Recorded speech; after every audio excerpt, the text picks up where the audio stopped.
Allez, on va pouvoir commencer dans quelques instants. Donc le dernier débat de la journée dans le stand de l'Agence de développement du Val-de-Marne qui aujourd'hui a le plaisir d'accueillir Cœur d'Orly et les opérateurs Altarea, Foncière des Régions et Aéroports de Paris pour un débat tout à fait intéressant. Je sais que dans le monde de l'immobilier d'entreprise, on attend avec impatience l'échange qui nous réunit aujourd'hui, puisqu'on a la chance, pendant 30 minutes, de pouvoir dialoguer avec nos invités. Je pense à Cécile Briec, ergonome chez Alternative Ergonomique. Je pense également à un directeur immobilier, le directeur immobilier du groupe Philips, Joël Marias, qui nous fait aussi le plaisir d'être des nôtres. Et puis à Alain Diribarne, économiste et directeur de recherche au CNRS. Merci à tous les trois d'être à nos côtés. On va pendant ces 30 minutes un peu voyager, se balader à l'intérieur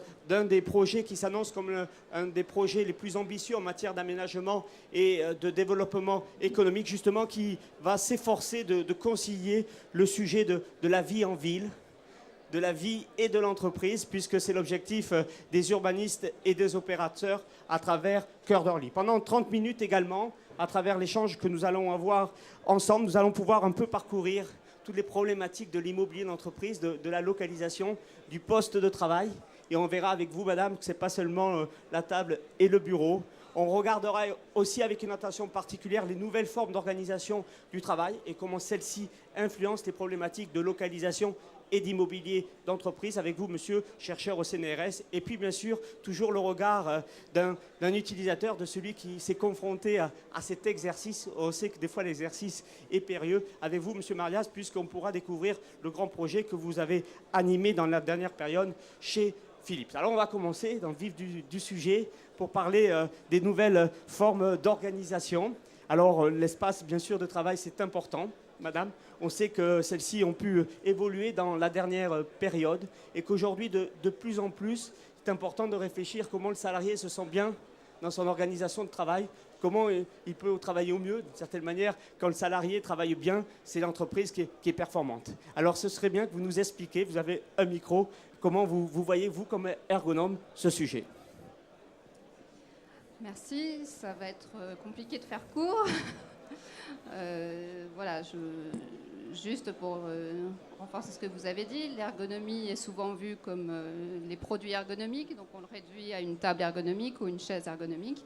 Heureusement pour nous, notre métier est plus vaste que ça et une de nos problématiques, c'est d'accompagner les entreprises qui veulent s'implanter dans de nouveaux locaux, par exemple, pour faire en sorte qu'elles aménagent des situations de travail convenables pour les salariés, pour qu'ils puissent être à la fois efficaces pour l'entreprise et qu'ils puissent en même temps construire leur santé au travail. Et vous pensez qu'aujourd'hui, c'est aussi une préoccupation du dirigeant d'entreprise, du directeur de l'immobilier ? Je l'espère. C'est pas toujours aussi simple que ça. Je pense qu'il y a des... Nous, on est beaucoup appelés dans des situations où ce qui prime d'abord quand on aménage, c'est la question du gain en mètre carré et du gain économique. Ce qui n'est pas toujours facile d'accorder ça avec les besoins des utilisateurs. Alors concrètement, justement, partons du besoin de l'utilisateur, parce que c'est vrai que les entreprises sont plurielles, diverses, donc j'imagine qu'elles expriment aussi des besoins qui peuvent être différents, variés d'une entreprise à une autre. Alors comment l'ergonome, justement, peut bien mesurer là ou les particularités de ces besoins ? Alors nous avons une approche qui fait la spécificité de notre métier, c'est que nous passons du temps sur les situations de travail pour essayer de comprendre ce que les gens font. Avec un regard tout à fait particulier, c'est qu'il y a toujours un écart entre ce qui est prévu par l'organisation, ce qui est prescrit, ce qu'on attend de vous, et puis comment vous allez le faire. Voilà, ça c'est une première source d'écart, parce que quand on se met au travail, on se mobilise soit en tant qu'individu, avec des compétences particulières, avec un parcours particulier. Donc ça c'est toujours différent, et une situation de travail n'est jamais stable, ni nominale. Donc le travail, c'est toujours d'avoir un collègue qui est absent, un ordinateur qui ne marche pas... Voilà, tout un tas de variabilités qui font que le travail il est bien plus épais que ce qui est prévu dans l'organisation. Et du coup, il y a intérêt à aller voir cette épaisseur du travail, cette épaisseur de l'activité, pour essayer d'identifier les besoins des utilisateurs, qui sont du coup plus vastes que ce qu'on peut imaginer en première intention, en partant d'un point de vue organisationnel qui est nécessaire, mais qui n'est pas suffisant de notre point de vue. D'accord. Le but étant que le salarié se sente bien à son poste de travail, C'est l'objectif premier. S'il s'y sent bien, c'est l'entreprise qui peut du coup mieux fonctionner. Alors, le directeur de l'immobilier que vous êtes, Joël Marias, j'imagine que c'est souvent une problématique qui vous est posée également. Vous êtes entre le dirigeant de l'entreprise qui recherche un lieu, qui essaie d'optimiser bien sûr sa localisation, et puis les salariés qui attendent une nouvelle localisation avec l'espoir que celle-ci corresponde ou convienne mieux. Alors comment vous gérez, je ne sais pas si on peut parler de contradiction, mais j'imagine que la problématique n'est pas évidente. Non, mais effectivement, je dois dire que l'idéal, c'est de se trouver dans la situation où nous nous sommes trouvés il y a 2-3 ans de cela, où nous avons pu associer un projet, je dirais, immobilier avec un projet d'entreprise.